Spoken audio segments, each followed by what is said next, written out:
This is Dan, and this is the Napkin Academy. This lesson is process step number 3, imagining or seeing with our eyes closed. That's right, we are going to see with our eyes closed because what we're going to do is we're going to see in our mind's eye. Now, why is this important? Well, let's say that we've got a problem. And let's say that we're staring at a big brick wall that's right in front of us, and our objective is to get past that wall. Well, there's one way we could do it, or we could try, is we could look at that wall and we could say, okay, I'm fast, I'm strong, I'm going to run like crazy, and I'm going to run straight into that wall and knock it down, and what's going to happen? The wall is, of course, going to knock me down. There's another way I could think about it. I could stop and I could look at that wall for a moment, and I could close my eyes, and I could imagine possibilities, and I could say, well, rather than going through the wall, what would happen if I went around the wall? And then I'd be able to make it around there. That wall would have gotten out of my way. I would have solved that problem by using my mind's eye. So the real lesson here is it's not necessarily the strongest or even the fastest who are going to be the best problem solvers. It's the person who has the best imagination, the person who's best able to see what are the possibilities. And we know this, and we often talk about it in business. We'll say, okay, it's time to think outside the box, or it's time to, put on our thinking cap. Well, people ask us to do this all the time. Okay, it's time to think outside of the box. Well, yikes. How am I supposed to do that? Or put on my thinking cap. Okay, yikes. How am I supposed to do that? How can we come up with a way of applying imagination at the time when we most need it? Because the fact is, the moment someone tells us, think outside the box, put on your thinking cap, let's brainstorm, the moment we get that kind of pressure put upon us to go ahead and perform is very often the time when we're least going to be able to come up with our best ideas. On the contrary, what we need to do is figure out a way to calm our mind down, and that's when the good ideas are going to start to come. That's what imagination is all about. That's what process step 3 is about. That's what imagining is about. So let's review really quickly. We've remembered that process step number 2 was all about seeing. And the tool that we used, of course, to be able to be clear in our seeing was, of course, the now famous 6x6 model, the who, what, when, etc., that went around in the 6. Well, here's an interesting thought. If we were to take that 6-coordinate system and unroll it and just lay it out in a line, we would end up with something that looks like this. 4, 5, 6. We'd say, as we think about our problem, we think about who and what, and then we think about number, we think about how much, and then we think about location and we think about where, and then we think about time and we think about when, and then we think about process and cause and effect and we think about how, and we add it all up and we get why. So we're really familiar with this now. I like this because this is a way to help us think really deeply, really in depth about our idea or our problem. We start at the surface and we go down in depth. And as we go step by step, what started out as a very, very complex problem starts to get broken down into its independent elements, and in the end, it's become much clearer to us. So that's about depth. That was about seeing. But now as we start to think about imagining, we're not going to think in terms of depth anymore. We're going to think in terms of width. We're going to think in terms of breadth. How can we think more broadly about our idea? Not so much the details, but what can we think about? How can we get our mind really looking at it from side to side? And that's where the imagine process is going to come into play. Now, the way that we're going to get this started is I'd like us to go ahead and do a little imagination exercise. Let's exercise sort of our visual mind for a moment. What I'd like us to do is imagine that we've taken a vacation on a beautiful tropical island, place we've been thinking about going for a long time. And there we are, sun is shining, it's a gorgeous day, there's waves out in the water lapping along on the beach, and we're walking along this beautiful beach, and all of a sudden we see coming towards us, a local person walking along on the beach towards us. And we can see that this person is carrying something. And as they get closer to us, the person looks at us, and obviously we're on a tropical island where we don't speak the language. We have no idea what language this person might speak, but this is a nice person. He said, is carrying something that looks like this kind of a strange fruit.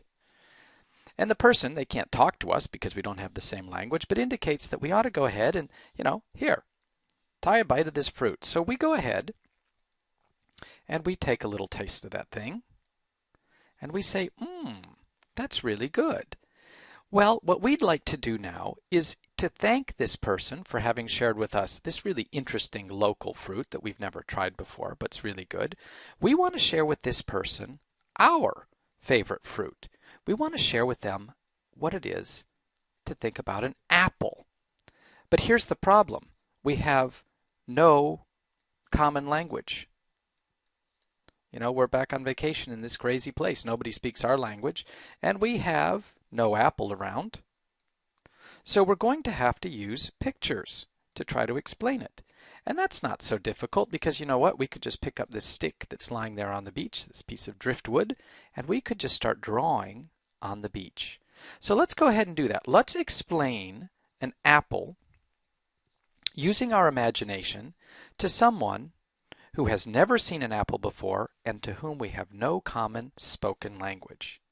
Now, how might we do this? Well, I'd like to think that the first thing we might do in thinking about our apple is come up with a simple way of drawing our apple. So I would say if we took our stick and in the sand, we just drew a really simple little apple. And we'll say, there we go. But you know what? We might look at that and say, well, in order to really explain it to this person, we might need to get a little more elaborate. We might need to provide a little bit more detail. So what we could do is we could draw a picture that shows that apples grow on trees, and those trees grow in orchards. There, by elaborating a little bit more, we're putting a little bit more context around our picture. We're making it a little bit more complicated, but we're providing a little bit more insight into what our apple is about. And then we think, well, okay, we need to describe our apple. So let's really think about what are the qualities that makes an apple really an apple. So now what we could do is let's take a little bit more time and let's draw our apple a little bit more about the qualitative side. Our apple is round and it's shiny. We could kind of show that it's got a nice volume to it, and the leaf is kind of soft, and it's got the stem that's a little bit sharp. So it's a little bit, what are the qualities that actually make an apple an apple? Well, that's one way to think about it. And then they think, well, there's one thing that we often say about an apple is an apple a day keeps the doctor away. Now, why is that? That's an interesting question. But what would happen if we draw a quantitative, not qualitative, but now quantitative picture of our apple? And how might we do that?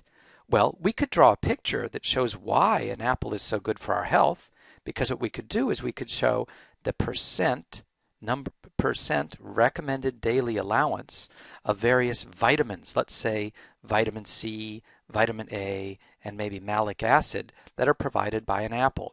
And we could say, well, if this is 100% of what we need per day, an apple gives us about 70% of our vitamin C for a day, gives us 100% of our vitamin A, and it's more malic acid than we could ever want, off the charts. So now what we've done is we've created a quantitative view of our apple. And then we'd say, well, we're still not done because, if I really wanted to explain why I love apples so much, maybe what I should really do is draw a picture of what is the ultimate perfect vision of an apple. Now, what is the perfect vision of an apple? An apple in its most perfect state. Well, how about a nice, beautiful apple pie? Well, that's an interesting picture that shows what an apple looks like in its perfect state, but it doesn't show anything about how we're going to make it. So in that case, we'd need to draw a kind of an execution-oriented picture. In other words, how do we make this apple pie? How do we make this perfect apple? Well, we start out with an apple, and then we take a knife, and we slice it up, and we put it into a crust, and then we put the crust into a pan, and then we put the pan into an oven at 350 degrees for about, I don't know, 60 minutes. And then we take it out and we put it in a windowsill and we let that apple pie cool. Well, now we've got some interesting pictures going about our apple, but let's continue because in the end, maybe I got a little bit too complicated with that execution picture. What I really want to do is show my friend on the beach my apple all by itself, individual view of an apple. So, I could let's show some of the things that really make an apple in a specific way, that make it different from other things. So, if I cut open a slice of my apple, I'd see that I got a little bit of skin in there. And then inside the flesh kind of changes about this far in, and in the middle I've got the seed. And, then I've got the stem coming off the top. So these are some of the things that make an apple really an apple. Or, what I could do, if that doesn't really resonate with the person, is I could show them a comparison.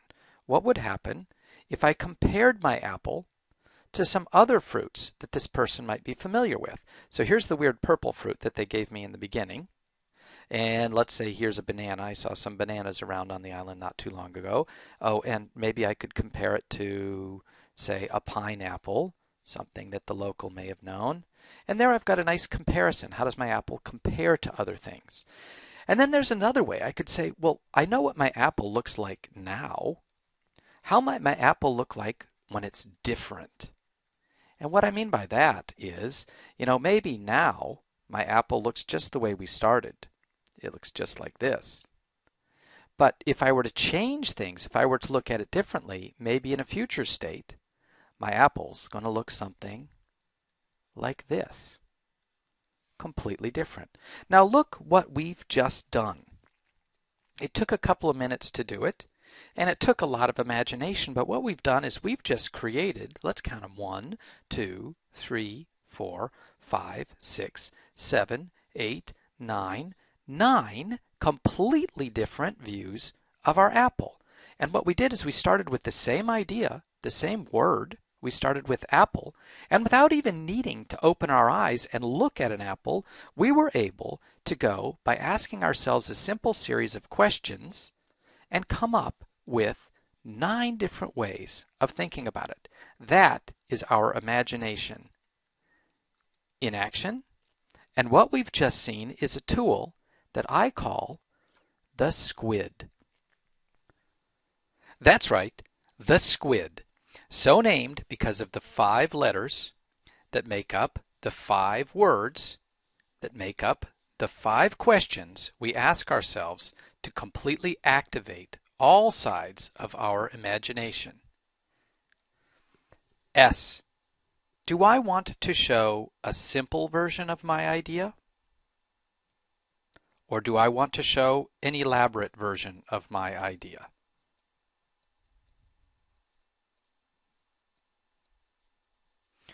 Q.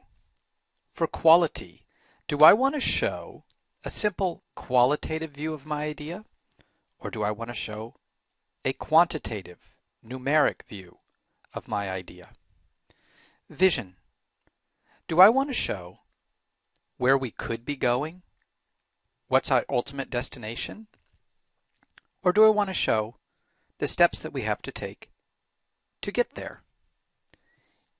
I. Individual. Do I want to show my idea all by itself? Or do I want to show it in comparison to other ideas? D. Difference. Do I want to show the way my idea is right now? Or do I want to show how my idea might change? That's the SQVID, the 5 questions that guarantee to help us turn on our complete visual imagination. To summarize now, what we've just done by introducing the SQVID is we've come up with a way to think broadly about our idea using our imagination.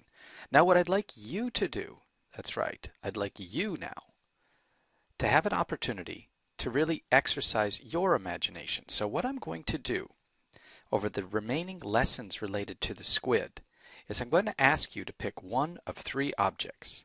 I'd like you to think either about an orange.